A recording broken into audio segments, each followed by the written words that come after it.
The case which you're about to see is a fictional one, but the procedure, however, is legally accurate. The characters are played by actors, but the jury is selected from members of the public.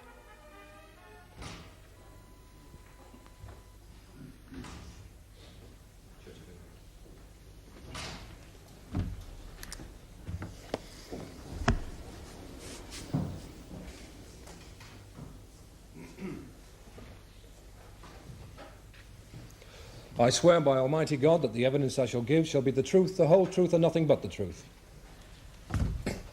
Detective Inspector Raymond Wilkins, West Central Division, Fulchester. Inspector. May I refer to my notebook from time to time? All notes were made at the time of my inquiries. Inspector, I'd like to come directly to the evening of the 8th of June. Now, did you receive a telephone call from the previous witness, Dr. Chapman? Yes, I did. He telephoned me shortly before 11:30 p.m. As a result of what he told me, I went immediately to Fulchester General Hospital. And did you, while at the hospital, interview the father of the accused, Mr. James Selsey? I did. Now, we've heard from Dr. Chapman that Mr. Selsey was admitted to Fulchester General Hospital with 3 stab wounds. Did you interview him about these wounds?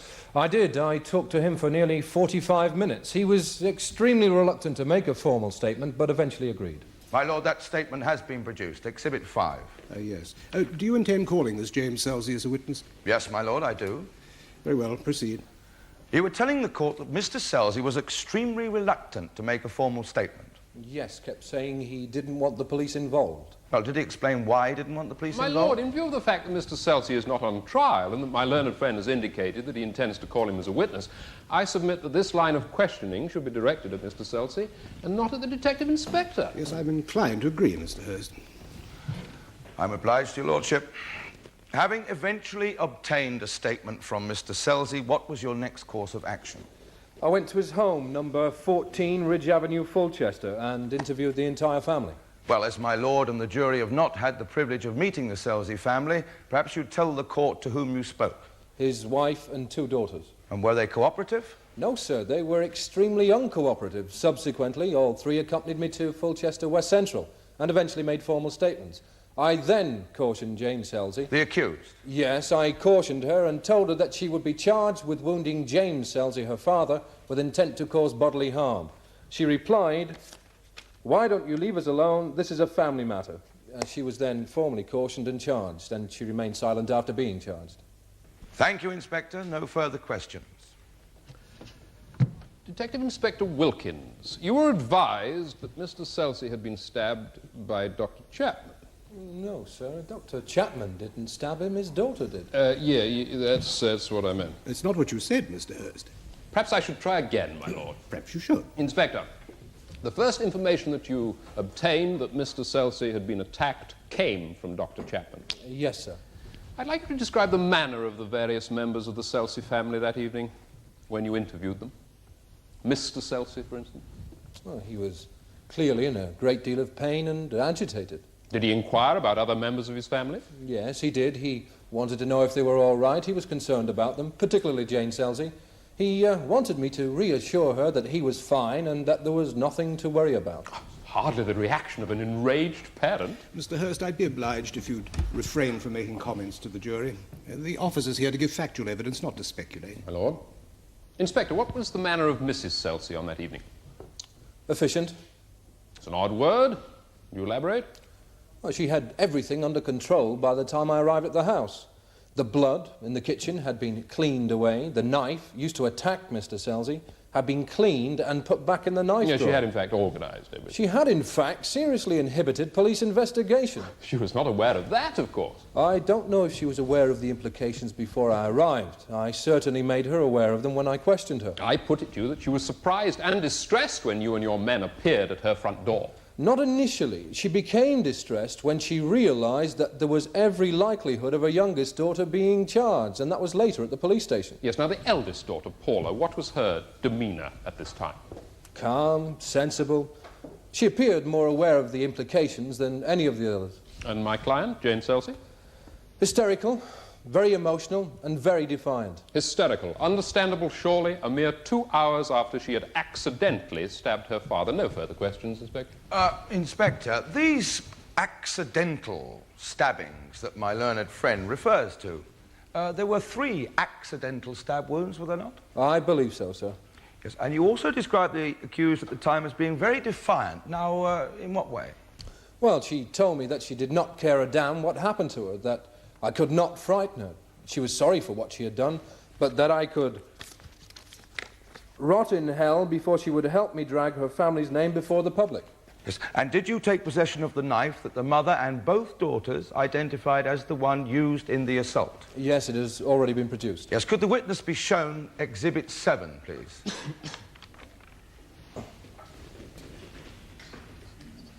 Yes, that is a knife. And the nightdress the accused was wearing, Exhibit 8? Yes, that is the nightdress. Mrs. Selsey was about to wash it when we arrived at the house. I see. Preferring to wash her dirty linen in private, eh? Really, my lord? I withdraw that remark, my lord. No further questions. And no further comments to the jury, Mr. Griffiths, from either side. My lord. My lord, do you have any further questions for this witness? Yes, I do. But Mr. Griffiths, tell me, do you intend calling the mother and the elder daughter? Yes, I do. Thank you. Inspector, what time did you see Mr. Selsey at Fulchester Hospital? At 11:45 p.m. And what time did you visit the Selsey home? Just before 1:30 in the morning. And all 3 women, the mother and 2 daughters, were at home? Yes, they were. Had any of them been to Fulchester Hospital?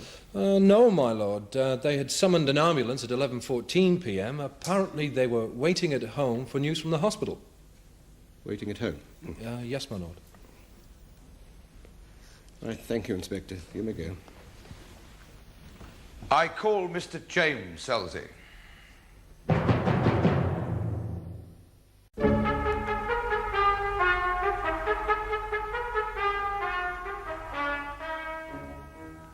How long have you worked in local government, Mr. Selsey?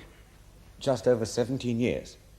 And on the night of the 8th of June, you were involved in an argument with your youngest daughter, Jane. Now, would you tell my lord and the jury the circumstances leading up to that argument? I'll try. It's not easy to discuss one's family in the present situation. No, I do realise that. Mr. Selsey, I've no objection if you'd prefer to sit while giving your evidence. Oh, that's most kind of you, my lord, but I am fully recovered from the accident. Though I would appreciate a glass of water. Give him a glass of water.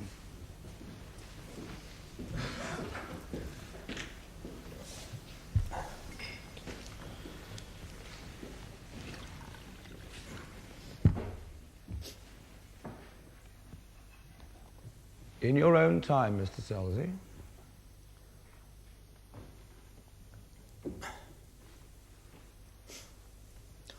I suppose we're an old-fashioned family by today's standards. We're churchgoers. We don't go every Sunday, but we go fairly regularly. My wife and I have tried to instill in our daughters the same values and moralities that we ourselves respect. We're not liberal or trendy. As our daughters grew up, we tried to ensure that they read good literature, listened to good music, that sort of thing. That isn't to say that they couldn't read other books or listen to pop. We merely wished to keep a measure of control over them, give them some standards. Respect for teachers. Respect for law and order. We're a loving, caring family. I didn't wish this prosecution. It's not needed. It's so unnecessary. Mr. Selsey, I do realise how upsetting this whole experience must have been for you. You mentioned a moment or two ago that your family had great respect for law and order. Well, it is in fact that law and order that brings your daughter into the courtroom. Now, please, continue. Continue. Law and order. In my worst nightmares, I never dreamt that I'd be standing in a witness box giving evidence against my own daughter.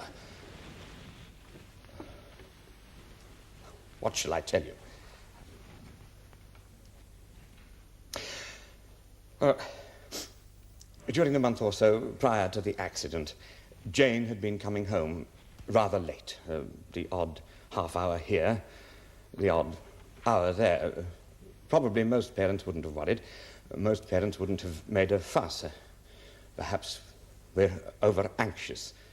But we did worry. I'm not blind or a fool. Drugs, drink and sex are the toys that many of this modern generation play with. Previously, Jane had always brought her friends home to meet us so that we could get to know them. Whoever she was seeing during this period never called for her, never telephoned. He or they were people kept from us, so we had no way to evaluate them. On the night of the accident, Jane was over 2 hours late, and we were beside ourselves with worry. My eldest daughter, Paula, who was visiting us at the time, offered to go out and look for her, but we decided to sit and wait a while. Eventually, she came in. She told us that she'd been sitting in a coffee bar and had just forgotten all about the time. As so often happens with parents, our fears and worries turn to relief, and then to anger. I was particularly upset that she'd caused her mother so much distress. I spoke to her harshly, perhaps too harshly. She stormed into the kitchen to get herself a cup of tea or a sandwich, I think, and I was angry that she'd left the sitting room whilst we were still talking. I followed her into the kitchen. She was as distressed as I was, I suppose. She began frantically waving a knife about, and I tried to grab it from her, and next thing I was on the floor, covered in blood. Now, prior to this moment, had you threatened her? In what way? Well, physically, had you hit her? Certainly not. No, I've always believed to resort to violence in the middle of an argument was to admit defeat. When was, in fact, the first time you ever did hit your daughter? Apart from a symbolic slap or two when they were very, very young, we have never hit our children. So on this particular evening, she would have no reason to be in fear of you. Fear? I love my children. And is that love reciprocated? Yes, it is. Could I be shown Exhibit 7, please? Yet, on the 8th of June, this loving daughter of yours stabbed you with this knife. I've already told you that that was an accident. Indeed you have, Mr. Selsey, and I've noted every time you refer to the stabbing, you refer to it as an accident. 3 positive, deliberate wounds, all accidents? Yes. And Dr. Chapman testified that had one of these wounds been an inch either way, you would have died.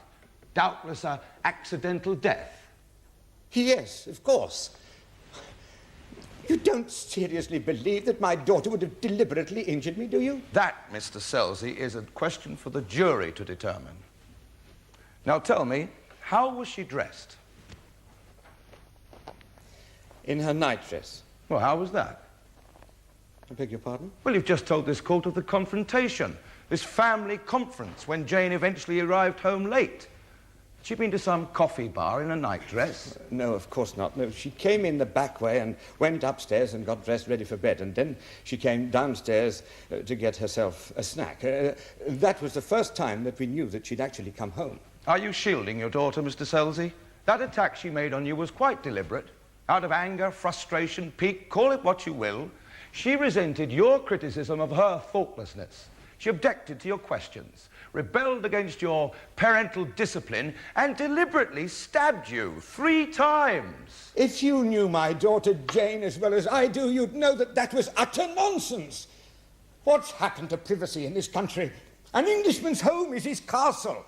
This was a private argument. A family argument. If that damned doctor had just stitched me up and kept his nose out of my business, all this would have been long forgotten. Do you realise the damage that you're doing by this prosecution? Mr. Selsey, Mr. Griffiths is doing his duty as a Crown prosecutor. And I'm attempting to do mine as a parent, my lord. Those stab wounds healed long ago. The damage that is being done in this courtroom to my entire family may never heal. I believe I've shown great tolerance to you, evidently far too much. This court is not concerned with the implications that may result for your family as a consequence of this trial. Now, you've talked rather grandly about respecting law and order. Clearly, if you'd not been stabbed 3 times, this trial would not now be taking place. But these same laws that you value so highly govern your family just as much as they do the rest of us. I'm sorry, my lord. I just can't see how any of this is going to do any good. Evidently. Mr. Griffiths. I'm obliged, my lord, but I have no further questions. I won't delay you long, Mr. Selsey. My learned friend has covered most adequately virtually all of my questions. Now, we've learned that neither you nor your wife ever resorted to physical violence on your children. That is correct. Now, prior to the night you were stabbed, had Jane ever been violent toward you? No. My daughter, both my daughters, are gentle, caring and loving. She'd never been violent or threatened violence. And there's another matter you may be able to help my lord and the jury upon. Now, we've heard testimony that after you went to Fulchester Hospital in the ambulance, your family remained at home. None accompanied you. None came, prior to the questioning by the police, to see you. Now, can you throw any light on that? No, that was my idea. My daughter was clearly upset and distraught, and I asked her sister and her mother to stay with her and comfort her. I would have driven myself to the hospital, only I was rather weak from loss of blood. That was why my wife called the ambulance. But your prime concern was that your daughter Jane should be comforted. Yes. She was dreadfully upset after the accident. Thank you very much, Mr. Selsey.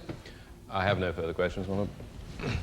My lord, I call Mrs. Mary Selsey. There were similar teething troubles when our eldest daughter, Paula, was going through her adolescence. They were happily resolved. Now, by happily resolved, you mean when Paula went off to university and ceased living at home? That certainly helped. Coping for herself at Cambridge gave her an insight into the realities of life. And at the time she left home, what age would she be, Mrs. Selsey? 18. Some 5 years ago. Yes. She's lived away from home for the last 5 years. Yes. But she visits us frequently. Indeed, but for the last 5 years, your prime concern has been for your youngest daughter, Jane. I wouldn't call it my prime concern. I have many interests. I'm not obsessive about Jane's welfare. Mrs. Selsey, I am anxious that my lord and the jury get an accurate picture of your domestic life. I can't see why. It seems highly irrelevant. Mrs. Selsey, I'm the sole judge in the court of what is and is not relevant. Please answer the question. I object to this public inquiry into my family. I find the ordeal that we're all being subjected to quite disgusting. I understand, and I can even sympathise with your objections. But we're all gathered here to ascertain exactly what happened in your home on a particular night. Now, do you understand that? Yes, my lord. Now, in order to do that, learned counsel clearly feels that we should know something of your way of life. And I direct you to answer that question. Mrs. Selsey, counsel has told you that he is keen to establish an accurate picture of your domestic life, particularly on that night. Now, give him one.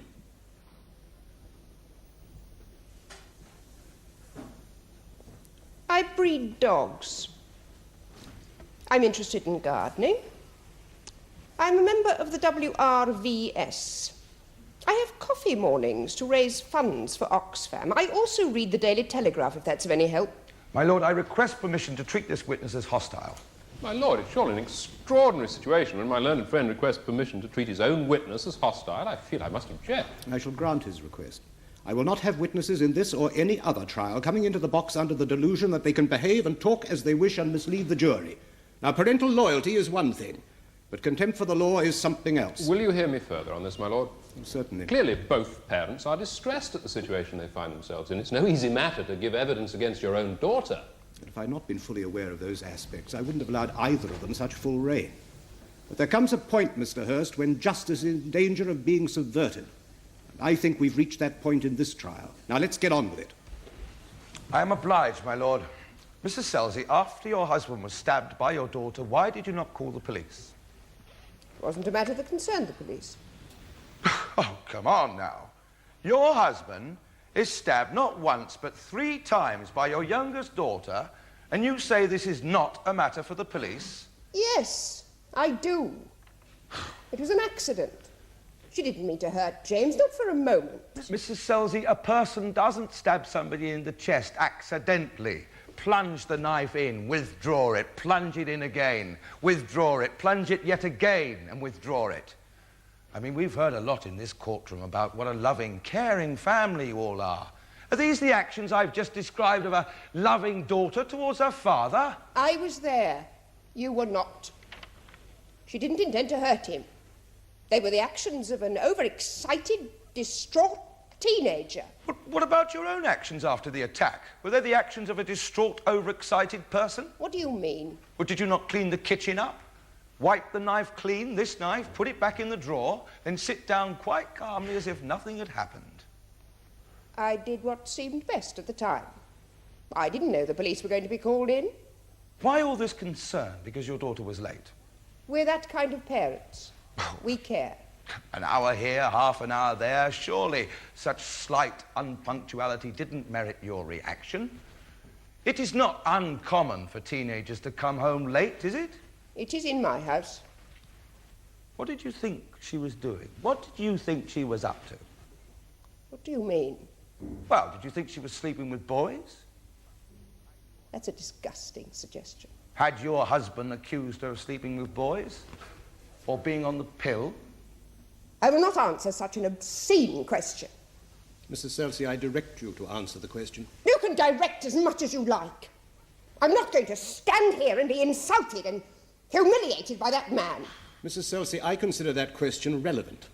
To your knowledge, did your husband accuse your daughter of being on the pill? I told you I will not be a party to such an obscene dialogue. We are a Christian family. A good family.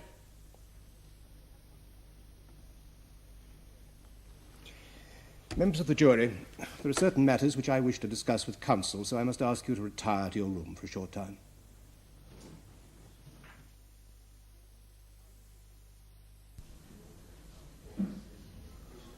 Now, Mrs. Selsey, I must warn you that continued refusal to answer counsel's questions might place you in contempt of court. I don't care. I am not going to answer that kind of question, and there's nothing that you can do to make me. Unfortunately for you, there is. Now, clearly you are in contempt of court, and unless you agree to answer Mr. Griffith's questions, I will rule that you will go to prison, and you will remain there until you purge your contempt. And that will only be done when you accept that I am the sole judge of what questions shall and shall not be answered by you. Contempt. I intend to treat those kind of questions with the contempt they deserve. Very well.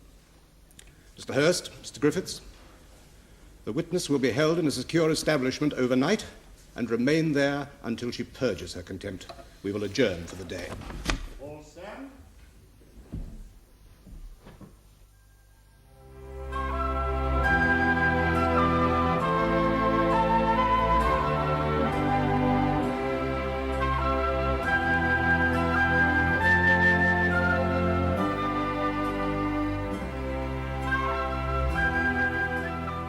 The case of the Queen against Selsey will be resumed tomorrow in the Crown Court.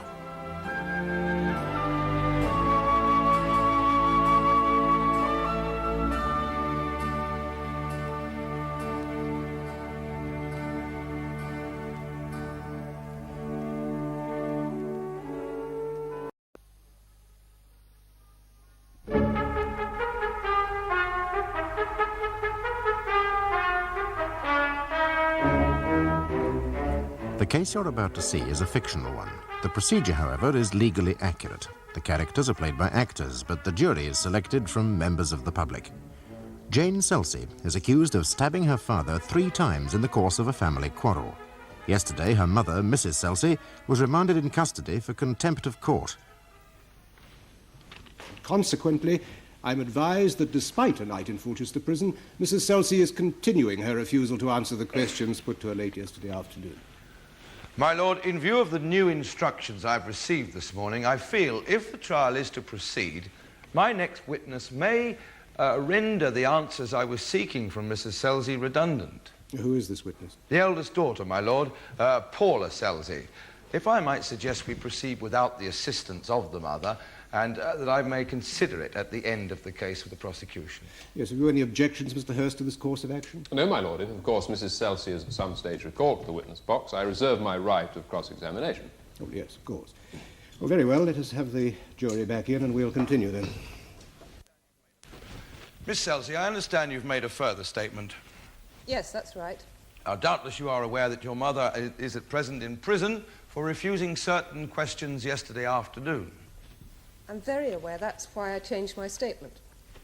Well, let us make a beginning at the point at which your mother refused to answer yesterday. To your knowledge, does your sister use any form of contraception? Yes, she does. She's on the pill. Paula, you promised you wouldn't say anything.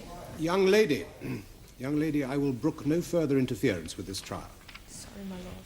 Very well. You'll have ample opportunity when you're called by your counsel to give evidence. Until that time, if you've anything to say, you say it to your solicitor. Do you know how long she's been using oral contraception? My lord, really? I mean, how can this witness know the answer to that question? At best, her answer must be hearsay. Not at all, Mr. Hurst. I don't know what answer the witness intends giving. She may allege that your client told her or that she was present on such and such a date. Anyway, in the fullness of time, you'll have the opportunity of cross-examining. Subsequently, you'll have the opportunity of putting your client in the witness box to deny, correct, or contradict anything this witness says. Continue, Mr. Griffiths. Thank you, my lord. Miss Selsey, I was asking you if you knew how long your younger sister has been using oral contraception. Since she was 12 years of age, certainly before her 13th birthday. But surely at such a tender age, your family doctor would not have given her a prescription for contraceptives. He didn't have to. She got the pills from Mother. From your mother? That's right. Are you absolutely sure about this? I'm quite sure. Well, is this something your mother or sister told you? No, I was present when Mother gave them to her for the first time. But why would your mother put a girl not 13 years of age on the pill? I would have thought that was obvious. Her puberty had begun. Yes, but surely your mother didn't seriously think there was a risk that one so young would indulge in sexual relations. She didn't think it was a risk. She knew it was a certainty. That's an absolutely astonishing thing to say. I must remind you, young lady, you are under oath. I'm fully aware of that fact. I'm the first member of my family you've had in the witness box who's prepared to tell the truth. You're saying both your parents have lied in the witness box? Yes. The entire family agreed to come into this court and tell a pack of lies. Then why have you now decided to tell the truth? Why? Oh, lots of reasons, really, but mainly because my mother is now in a prison cell because she refused to tell the truth. I know Mum well enough. She'd rather rot in there than tell you the truth about our family. Well, if by telling her the truth I can get her released, I think that's a good enough reason to put an end to this charade. Are you telling this jury that your mother knew for a certainty that when your sister was under 13 years of age, she was about to, or indeed actually was, indulging in sexual intercourse? I am. But how could your mother be so certain? Because my father had already been having sex with her for over a year.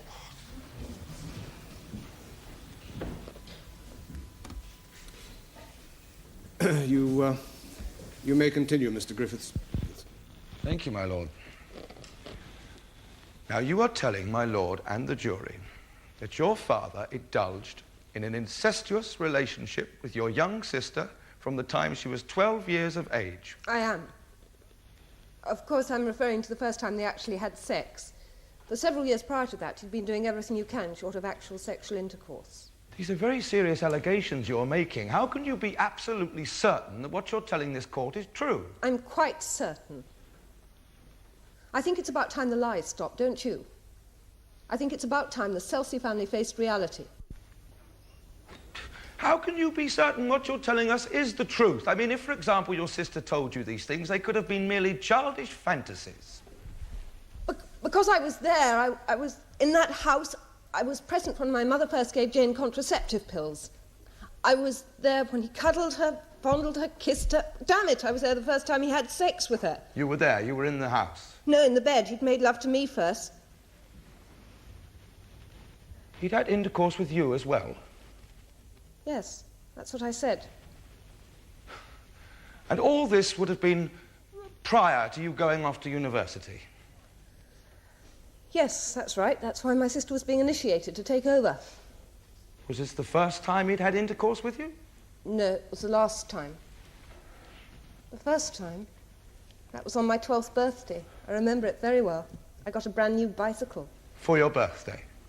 No, because I'd been a good girl in bed with Daddy. Are you telling this court that between the ages of 12 and 18, your father had an incestuous relationship with you? I am. Well, have you got any idea how many times this occurred over that period? I've no idea of the exact number of times. I tried to work it out recently. Hundreds of times. It would happen several times a week. If you don't mind me saying so, Miss Selsey, you do appear to be remarkably calm and detached about this extraordinary state of affairs. Do I? Well, for me, they were not extraordinary. It's only when I went to university that they appeared to be unusual. It was only when I really began to relate to people of my own age that I realized that what I had accepted as normal from my early childhood was not the norm in other homes. You must understand, my father didn't suddenly attack me one day. He didn't suddenly whisk me off to bed and rape me. From my earliest childhood, he had cuddled and fondled me. What subsequently happened seemed at a time like a normal, logical extension of that kissing and cuddling. Mummy would give me a little sweet before I went to bed each night, and afterwards, Daddy would buy me big bags of real sweets. It was not the subject of major breakfast time discussions. It was all accepted as perfectly normal and proper.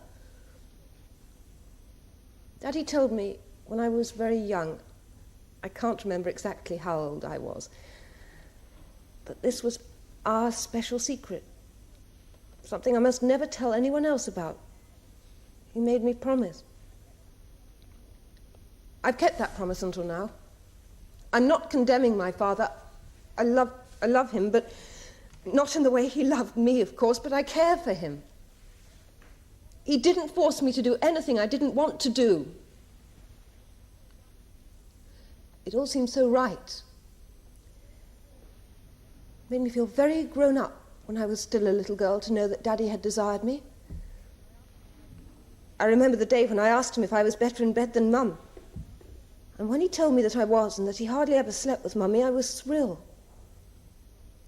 No one ever told me it was wrong. Then, of course, no one knew what we were doing except Dad and Mum, and they were both quite happy about it. We'd always been a very close-knit family, and somehow what Daddy and I were doing made us all that much closer. When we all realized that I would be leaving home to go to university, it became obvious that he intended to replace me with Jane. And that seemed all right, too. Does it seem all right now? No, it doesn't. You must remember, however, I've had 5 years away from home. 5 years to find my feet and compare the standards of my environment with other people's standards. Yes, now on the 8th of June, were you visiting your parents? Yes, I was at home. And were you there when he was stabbed 3 times? No, I was in bed. But we heard earlier that the whole family were gathered. It's not true. I was in bed and my mother was in bed. My father and sister were still up watching television. There was no one else present when he was knifed. Well, why did you all persist in this story of a family argument caused by Jane's late homecoming, and that you all witnessed the accidental stabbings? Because our parents wanted us to. Because they didn't want the truth to come out. They didn't want a fuss, scandal with the neighbours. Neighbours? What was the neighbours? I sometimes feel my whole childhood was controlled long range by the neighbours. And just because of that, you all agreed to tell a tissue of lies? Don't moralise, Mr. Griffith. You must remember Jane and I were brought up to honour our father and mother.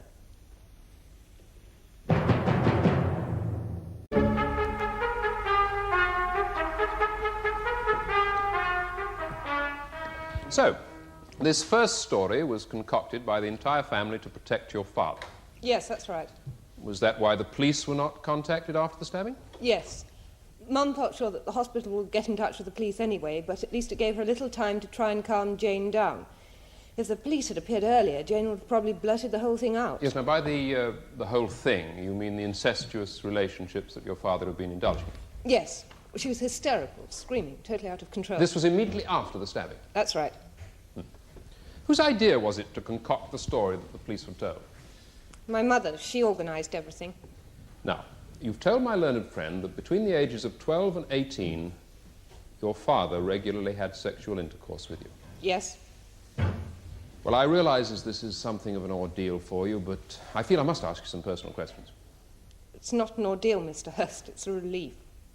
Yes, I can understand that. Now, during those years, between the ages of 12 and 18, did you have any boyfriends? I had friends. No, I mean, did you have any regular boyfriends in the accepted teenage sense? No. None at all? No, no. Was this from personal choice? No, it's from my parents' choice. Well, did you have sexual intercourse with anyone other than your father during this time? Lord, no. If I had done, there'd have been hell to pay. Sex began and ended at home. Did you always submit happily to your father's advances? In the early years, I did, but as I began to get older, I did object from time to time. I gather even wives do that if they don't feel like it, don't they? Yes, I gather they do. Well, Mummy certainly objected. She'd rather take one of her dogs for a walk than go to bed. In fact, that's what she usually did when I went to bed with Dad. I see. Were there ever any occasions when your father actually forced you? Not force. Well, bribe, cajole, manipulated, but not forced. Now, you told my learned friend that when it became obvious that you intended to leave home and go to university, it became clear that your father intended to replace you with Jane. Yes. Was there another of these Selsey family conferences we've heard so much about? No, our family doesn't function like that. Things are only half said, hinted at. Jane just started getting the little presents, the extra attention.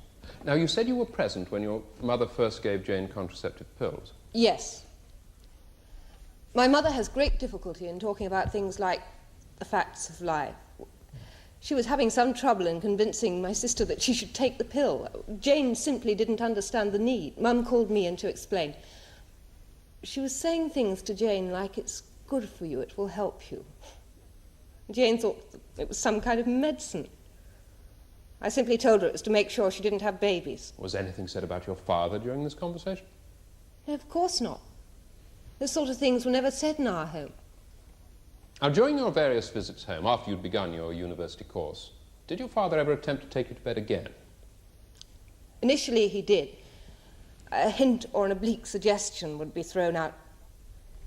But when I started locking my bedroom door and ignored things, he soon got the message. So, on the night of the 8th of June, you were in bed when your father was stabbed? Yes. I heard Jane screaming and I rushed downstairs. Mummy came out of her room and came down too. Dad was on the kitchen floor covered in blood and Jane was waving a knife around and screaming that she'd stabbed him. Did she say anything else? Nothing coherent. She was very hysterical. You ever seen her in an hysterical condition before? Not like that. She has a very excitable nature and inclines to the dramatic, but I'm sure she'll grow out of it. Thank you, Miss Selsey. I have no further questions. My lord? Thank you, Mr. Griffiths. Now, as I understand it, this story of an argument between your parents and your sister about her coming home late is a fabrication. Yes, my lord. Now, has anything been subsequently said by any member of the family to indicate what exactly your father and sister were in fact arguing about that evening? Not to me. Thank you. My lord, I feel under the circumstances I should recall Mr. Selsey to the witness box. Do you have any objections to that course of action, Mr. Hurst? Provided I have the right to further cross-examination, none, my lord. Mr. Selsey. Mr. Selsey, will you step into the witness box, please?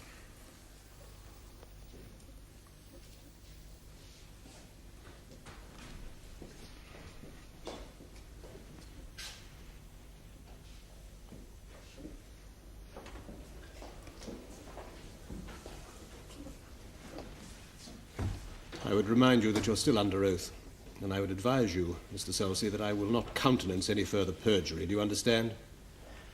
Yes, my lord. I also advise you, Mr. Selsey, that you need not answer any questions which tend to incriminate you. Mr. Griffiths. Thank you, my lord. Now, Mr. Selsey, you have been in court throughout your eldest daughter's evidence. Yes, I've been here. I beg your pardon. Yes, I have been here.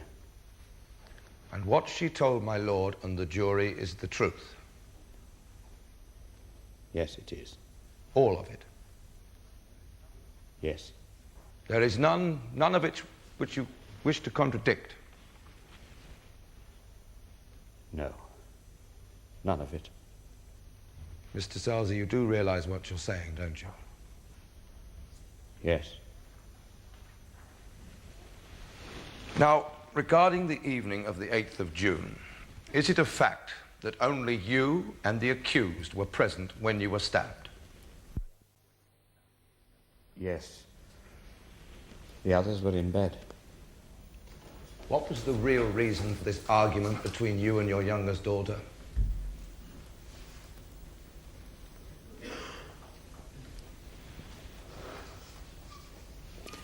Well, did you hear the question?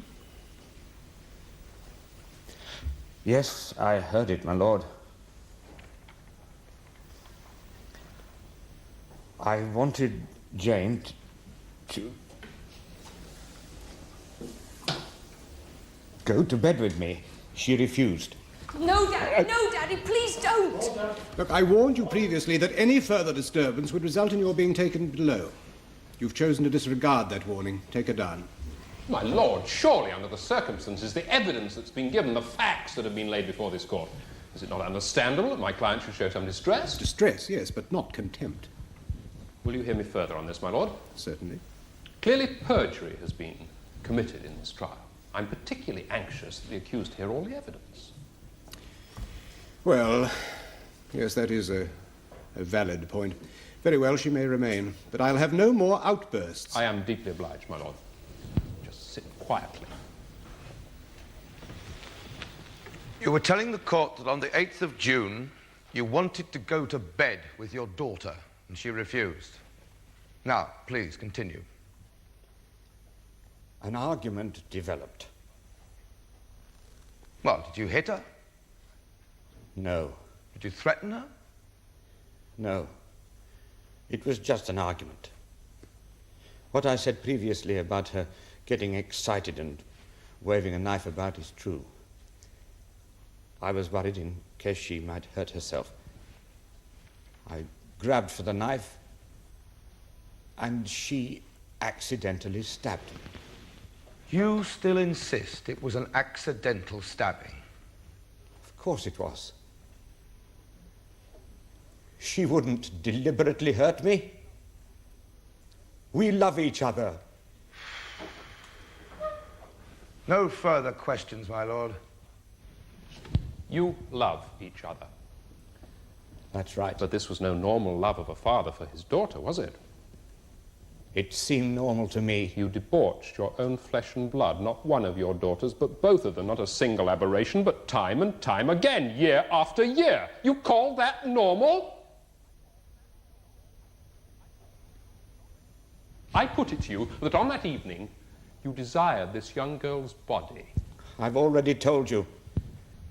I wanted to take her to bed with me. Yes, indeed you have, and for once she had the strength of character to refuse your obscene advances. For once you are not going to use this young girl, your own daughter, as a plaything. I put it to you that you threatened her, and you frightened her, and you used physical violence on her in an attempt to get her into your bed. Far from attacking you, she was defending herself, keeping you away with that knife, wasn't she? I have never in my entire life used violence on either of my daughters. Oh, really? I suppose having sex with your 12-year-old daughter was your idea of gentle behavior, was it? No further questions. You may leave the witness box.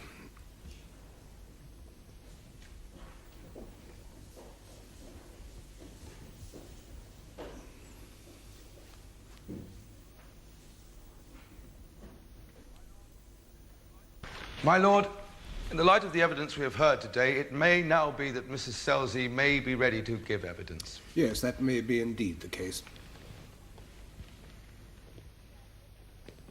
You see, I've never been particularly interested in the physical side of marriage. In the earlier years, that put rather a strain on our relationship. James began to talk of a divorce. But as far as I was concerned, that was out of the question. It was unthinkable. I certainly was not prepared to countenance my husband taking a mistress. I was brought up to respect the sanctity of marriage. Standards are important to me.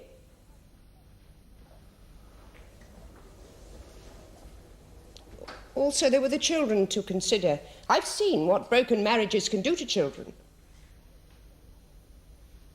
So, we made this alternative arrangement. It didn't do any harm. No one was hurt. And it kept the family together. I haven't come back into this witness box to justify what we did. I don't believe we have to justify it to anyone. It was our business, our affair.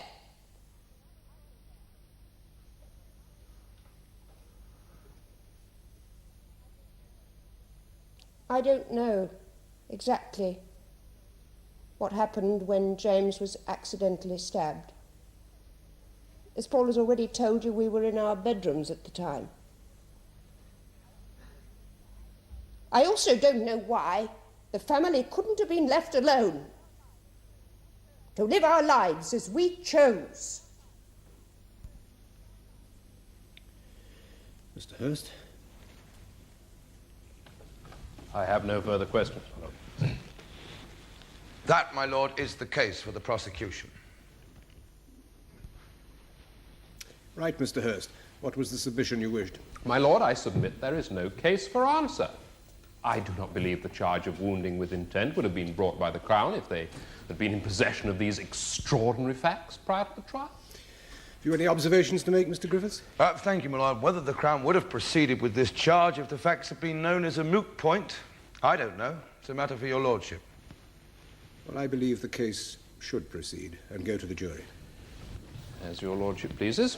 In view of the evidence we have heard, my lord, I request permission to have my client examined by a psychiatrist prior to calling evidence on her behalf. Have you any objections to that, Mr. Griffiths? Provided that my learned friend does not object to the same psychiatrist examining the elder daughter on my behalf. None, my lord. I'm sure that if we can mutually agree on a psychiatrist, it will serve to expedite matters. Well, I'm certainly in favour of that. Now, will someone go and tell that poor jury that we've adjourned for the day? All stand.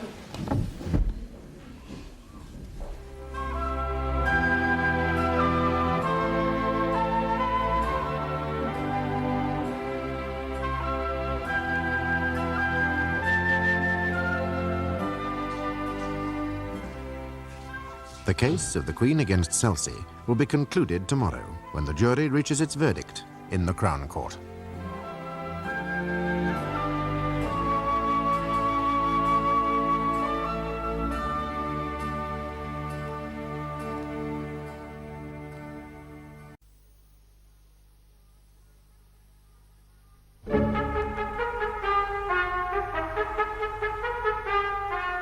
The case you're about to see is a fictional one. The procedure, however, is legally accurate. The characters are played by actors, but the jury is selected from members of the public. Jane Selsey is accused of stabbing her father 3 times, causing him grievous bodily harm during a family quarrel. Yesterday, it was revealed in court that Mr. Selsey had been having an incestuous relationship with both his daughters for some time. Dr. Rutherford, would you tell my lord and the jury your qualifications? I am a Doctor of Medicine, a Master of Science, a Fellow of the Royal College of Physicians. Yes, now did you... A member of the Institute of Psychiatry with a diploma in psychiatry. Thank you, Doctor. Did you yesterday afternoon, at the request of the defence, examine the accused Jane Elizabeth Selsey? Yes, I did. I'd like to say right away that any opinions that I express about the young woman must be qualified by the fact that this was my first examination of her. Yes, of course, Doctor. What opinion, if any, did you form? That she has a psychologically abnormal attachment to her father, occasioned largely, if not totally, by the fact that her father has participated with her in an incestuous relationship dating back to her early childhood. I see. And she also displays marked tendencies to an hysterical condition, which I would venture to suggest is a result of that incestuous relationship. In every other respect, she appeared to be perfectly healthy. Her intelligence quotient is well above average. She is a pleasant, lively young woman. However, her relationship with her father has seriously retarded her emotional growth. Would she know the difference between right and wrong in the legal sense?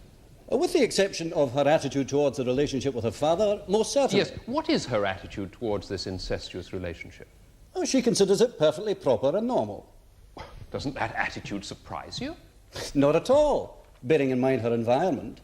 A home where her mother not merely condoned, but actively encouraged her to have an incestuous relationship with her father, and that incestuous relationship began long before her father actually had sexual intercourse with her. A home where her elder sister had also for many years been participating in a similar relationship. It would be extraordinary, bearing in mind all these circumstances, if she were to consider what she was doing anything other than proper and normal. Well, is she, within the legal sense, sane? Oh, yes, of course. Yeah, but you do believe this incestuous relationship has damaged her? Oh, most certainly, and for the reasons I have already given. Yes, now it's been said that incest is not the cause, but one symptom of a disrupted, disturbed family. You don't hold that view? No, I certainly do not. While it's true that in the case of the Selsey family there was marital discord before there was incest, it doesn't necessarily follow that the family was disturbed or disrupted prior to the incestuous relationships. Every marriage has some discord at some time. That doesn't hold that they are disturbed or disrupted in the medical sense. I'm sure you would agree. I wouldn't know. You clearly feel that Jane Selsey is disturbed. Indeed I do, but I must make it quite clear that some of this disturbance is directly caused by this trial. How much, it is difficult to say after only one examination. Do you mean if there be no trial, no arrest, no questioning by the police, she may well appear to all intents and purposes to be as normal as you or I? Now, well, I haven't had the pleasure of examining you, Mr. Hurst, so I would hesitate to equate normality with your mental condition. As to my own normality, I would want to take a second opinion on that. It's possible my view might be rather subjective. Yes. Well, let me put it this way, Doctor. If it had not been for this trial, is it possible that Jane may not have shown any psychological disturbance? No, I don't think so. It might have been less dramatically obvious, but I'm sure it would have been manifest. You're quite sure of that? Oh, yes, quite sure. You must remember that this young woman has been subject to sexual advances for many years from the one man she has every right to trust, is supposed to trust. A reaction to such sexual advances can take many forms. Could you tell my lord and the jury some of these forms? Fear, shame, confusion. Reactions in later life can be total amorality or frigidity, insanity, alcoholism, suicide. There are so many forms of reaction. Yes, you mentioned insanity in the list of possible reactions. Now, do you have any personal case histories of such a reaction? Indeed I do. I'm not, of course, at liberty in this courtroom to quote from specific cases that I have dealt with. Perhaps it'll suffice to quote the well-known example of Virginia Woolf. From the age of 6, she was sexually molested by an adult half-brother. In adulthood, Virginia Woolf was frigid and was also subject to bouts of madness. What's your own professional view of incest? Oh, that's a very difficult question to answer. I'd be obliged if you'd try. Oh, now, please don't misunderstand me, Mr. Hurst. I'm not being reluctant. It's just that the subject is very complex. There is no quick one-line response, or at least for me there is not. On the one hand, some cases that I have dealt with have made me feel that incest was akin to baby battering. Baby battering? As the lay public would call it. On the other hand, I have sometimes been deeply saddened that there is in our society an incest taboo. Our society is deeply ignorant of the subject. Indeed, my own profession is equally ill-informed. To my own knowledge, no thorough classification of incest behaviour has ever been attempted. And I know of only one large-scale study of the incest taboo, and that was based on a grossly inaccurate premise. Yes, well, if we might and return. What was that inaccurate premise, Doctor? That throughout the world, in every society, incest is taboo and is a grossly deviant act. That is not the case? It most certainly is not. Well, can you give me an example of a society that accepts incest? The Japanese, for example. In Japan, incest is not a crime. Research indicates that it is widely practiced in that country. So fortunately, we're not in Japan. Now, has your own work shown any particular tendencies or trends? Sorry, I don't understand the question. Well, have you, for example, found that incest is more likely to occur in overcrowded working-class environments? I have found that there is no norm for this so-called abnormality. It occurs in slums, it occurs in the stockbroker belt. It cuts right through race, colour, creed... Yes, no single explanation. No, there is not. Now, if we might return to this example that brings you to this court, Jane Selsey. Now, did you find evidence from your examination of her that prior to the incident on June the 8th, she'd begun to rebel, to protest the situation? Now, I understand young girls do assert their own values at this age. Indeed, they often do, and yes, I think that element is present in Jane. She's a growing woman. It would be very natural that under the influence of external factors, friends, her own peer group, that she would begin to assert her own individuality. Now, her father has testified that on the night in question, he wanted to take the bed, she resisted, and an argument developed. Yes, so I understand. Unfortunately, Jane showed great confusion about the actual circumstances. She also showed great guilt. Guilt because she committed incest with her father? No. Guilt because she had been responsible, unwittingly, for this incest becoming public knowledge. She is very fearful of the consequences for her father. She still cares about his welfare? She loves him. Thank you very much, Dr. Rutherford. No further questions. Well, Now, Doctor, this teenage rebellion against an incestuous relationship, does it always take the form of plunging a knife into one's father? No, of course not. And would you agree that most girls who are subject to an incestuous relationship eventually assert their own values quite peacefully? Yes, I would agree with that. And I would put it to you that most cases of incest that come to our courts are merely the tip of the iceberg. Absolutely. About 300 cases a year become known to the police. Of that, about 150 result in actual prosecutions. But these figures do not accurately reflect the real level of incest in this country. What would your own estimation be? Well, as I've already indicated, it's a largely unresearched subject. But if I was forced to make an educated guess based upon my own research and that of my colleagues, I would put a figure of 50,000 on it. What, 50,000 incestuous relationships at any one time? Yes, my lord, and that is a conservative estimate. But why, in your view, do so few end up in criminal proceedings? Many because they are simply not known officially, and many because social workers, psychiatrists, other professionals do not report them to the police. Thank you. Mr. Griffiths? Now, clearly, many of these relationships are quite happily resolved. Yes, they are. And the relationship between Paula Selsey and her father, is that happily resolved? I believe it's well on the way. At least as far as Paula is concerned. I haven't had the opportunity of examining her father. Yes, indeed. But yesterday, at the request of the Crown, you did examine Paula. Yes, I did. And what were your conclusions? Well, one, as I have just indicated, is that she appears to be adjusting remarkably well. No permanent damage? One can never be sure, but I don't think so. Of course, she may experience problems in later life in her relationships with other men. Only time will tell. Like her sister, she does not regard that what happened between herself and her father was abnormal. And like her sister, having regard to her environment, that is to be expected. She is totally free of the incest taboo. Yes, now this argument that occurred between the accused and her father, which culminated in the stabbing, my learned friend has suggested to you that this was caused because she was trying to find her own sexual identity. She was rebelling against the continuation of the incestuous relationship. Now, it did seem to me, Doctor, you were rather guarded in accepting that view. Only Jane really knows why her father ended up with 3 stab wounds. Because of her confusion on this aspect, I am very reluctant to be more specific. You would prefer not to draw conclusions? That is so. Yes, and I put it to you that the relationship between the father and the accused is not really the sort that normally comes to our courts. I would agree with that entirely. There is no history of violence, no history of parental brutality, certainly not in the physical sense. Dr. Rutherford, thank you. My lord? Oh, thank you, Mr. Hurst. Doctor, I've listened with great interest to your evidence, which I found highly illuminating.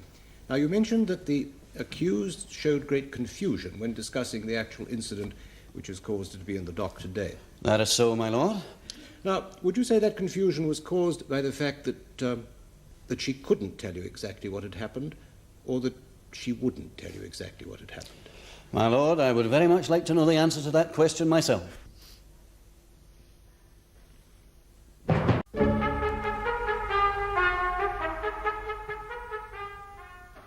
Jane, you understand that you're on oath? Yes, I understand. Now, my lord and the jury only want to hear the truth. You mustn't lie to protect your parents or anyone. Now, is that clear? Yes, not much point in lying now, is there? Precisely. Now, you've heard your sister testify that when you were 12 years of age, your father took you to bed and had sexual intercourse with you. Is that true? Yes, that's true. Paula was in the same bed. Now, did you on that occasion see him have sex with your sister? Yes, I did. Now, we have heard that prior to that incident, your mother started to give you contraceptive pills. Yes. As Paula's already said, I didn't understand why I needed to take them. Mummy called Paula in and she explained to me. Prior to the time that your father first took you to bed, had he previously assaulted you in any way? Assaulted me? Sexually assaulted you? Look, you must understand. I don't regard the things we did as assaults and sexual intercourse. We made love. Yes, I see. Well, prior to the first time you fully made love, your sister has testified that he'd been doing everything with you short of sexual intercourse. Now, is that true? Yes, it is. Can you recall how old you were when all this began? No, I'm sorry, I can't. I can't remember a time when we didn't do things. Things? What things? Or he would stroke me or caress me. That sort of thing. Can you recall your feelings on the first occasion when your father fully made love to you? I was very pleased. I knew it meant I was grown up. That you were grown up? Yes, that I'd be taking over from Paula. That I would be Daddy's best friend. His best friend? Is that what he called you? After I'd taken over from Paula, yes. You are just 17 years of age. Yes. For the last 5 years, your father has been making love to you. Well, for 5 years we've been doing it properly. But as I said, I can't remember a time when we didn't do things. Do you have any boyfriends of your own age? No. I'd like to, but Dad doesn't approve. Well, have you talked to him about letting you go out with boys? Oh, yes, dozens of times. Yes, well, what was his reason for objecting? He said I was too young. He said you were too young? That's right.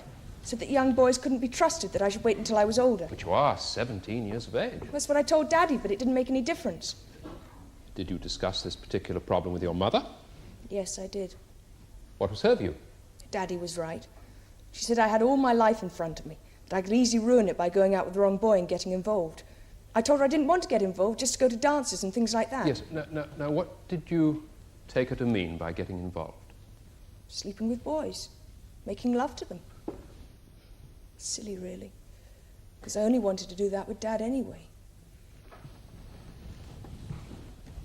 Did you tell her that? I tried to, but she wouldn't listen.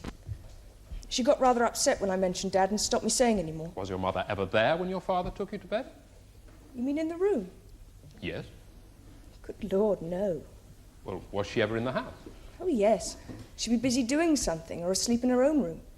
Other times she'd be out walking her dogs. Now, when the police questioned you, Detective Inspector Wilkins testified that you said, "Why don't you leave us alone? This is a family matter." Did you say that? Something like Had that, you been previously told to say that by anyone? You mean Mummy?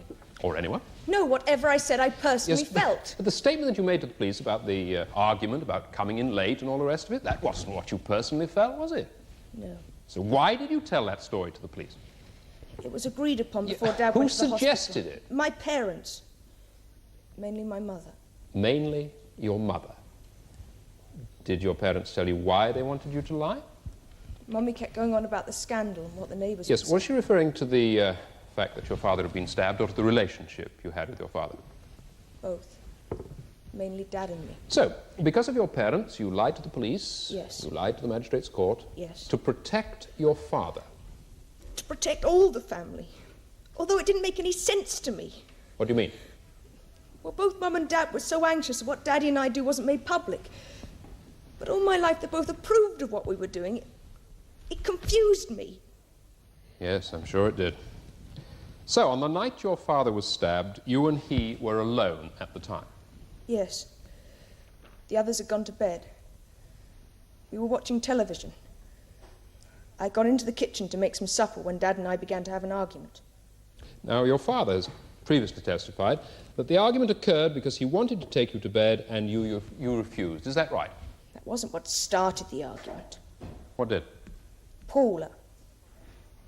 But I thought you said you and your father were alone. We were. He began talking about Paula, saying how proud he was of her. It was the same every time she came home for a visit. All I heard was, Paula's such a fine young woman. Paula's such a bright, intelligent girl. It didn't seem fair. Why not? Because I'd taken over. I was supposed to be his best friend. The way he fussed over her when she was there, you'd have thought they were still having a love affair. And were they? They certainly were not. I'm his girlfriend. I'm the special one. So, on the evening of June the 8th, the argument with your father was provoked by his attitude towards your sister. Yes. I told him I resented all the attention he was giving her. Were you jealous of your sister? Yes, I was. I didn't see why she should come home whenever she felt like it and get all the attention. It wasn't fair. Did you tell him that on that particular evening? Yes, I did. I'd gone into the kitchen, and he made some remark about how proud he was of Paula. It was the last straw. I felt very hurt. I told him he was being very cruel to me, that he didn't love me. He said I was being silly, that no one could replace me, not even Paula. I thought he was just saying it to calm me down, and it made me even angrier. He called me a foolish little girl and said something about it being time I grew up. I told him if I was grown up enough to sleep with him, I was grown up. He put his arm around me and suggested we should go to bed. Together? Of course. But by now, I was so angry that I said no, I wouldn't. I'd never said no before. I remember I was waving a knife around. There were more words, but I can't remember what was said. Then he was lying on the floor, covered in blood, and I was screaming. Jane, did you deliberately stab your father 3 times? Jane? I honestly don't know. Thank you, Jane. No further questions. I have no questions for this witness. I have no questions. Mr. Hurst? That, my lord, is the case for the defense. Ladies and gentlemen of the jury, we've heard much in this courtroom of the crime of incest, and that act is a crime and has been in this land since 1908. You also heard how the doctor estimated that at any one time there were at least 50,000 such relationships in this land. Incest is as old as man. Indeed, if we are to believe the Bible, how after the flood did Noah's family people the earth but by incest? Certainly, again in the Bible, the children of Adam must have indulged in incestuous relationships. Certainly Lot did with both his daughters. At one time, Egyptian royalty were compelled to marry close relations. Byron, Wordsworth, Bramwell, Bronte, and Beardsley all allegedly indulged in incestuous relationships. But I don't recall any one of them receiving 3 stab wounds in the chest. Now, I put it to you, incest as a contributing factor in this case is not relevant. Plainly, the accused did stab her father 3 times. And the Crown submits to you that that attack was intentional. And I ask you to find the accused, Jane Selsey, guilty as charged. But I say to you that you cannot rule out incest as a contributing factor in this case. This young girl has been sexually abused and criminally assaulted virtually since infancy. My learned friend referred to the Bible. Let me do the same. In the early Christian church, incest was a crime in a class of its own, beyond adultery and murder.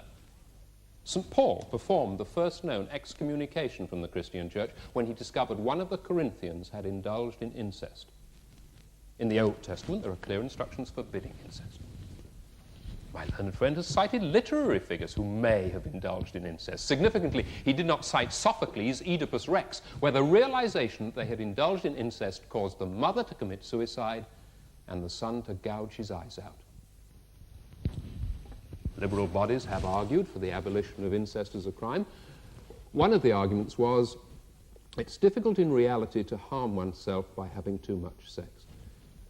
Now, doubtless, the National Council for Civil Liberties, the people who made that absurd remark, knew nothing of venereal disease, the pregnancies, the horrific long-term psychological damage that a victim of incest so frequently suffers. We do not know how Jane has been affected. Sane she may be, normal she is not.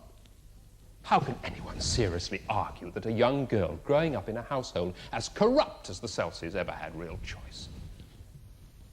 Clearly, on that particular night, her father wanted to take her to bed. And clearly, on that particular night, for the first time, she resisted that suggestion. I put it to you that this young girl, perhaps without realizing it, was, for the first time, defending her honor. I ask you to find her not guilty. You have therefore three possible verdicts: that the accused is not guilty of wounding with intent to cause bodily harm, but is guilty of wounding without that intent. Secondly, that she is not guilty. And finally, that the accused is guilty as charged. Now, will you please retire, elect a foreman to speak for you, and consider your verdict.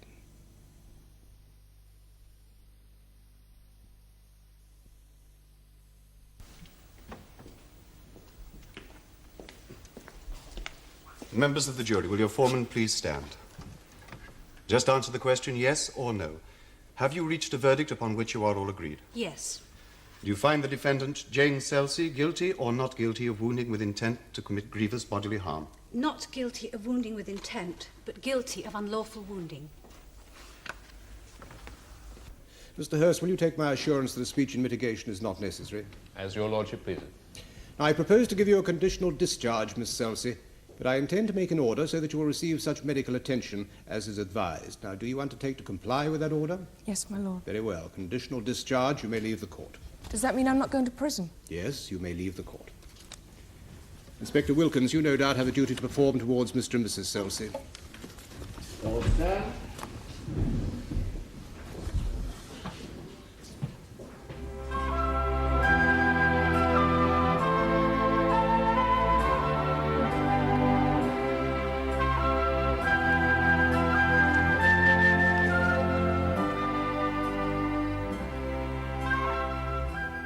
A chance for you to join another jury in assessing the facts when our cameras return to watch another case in the Crown Court.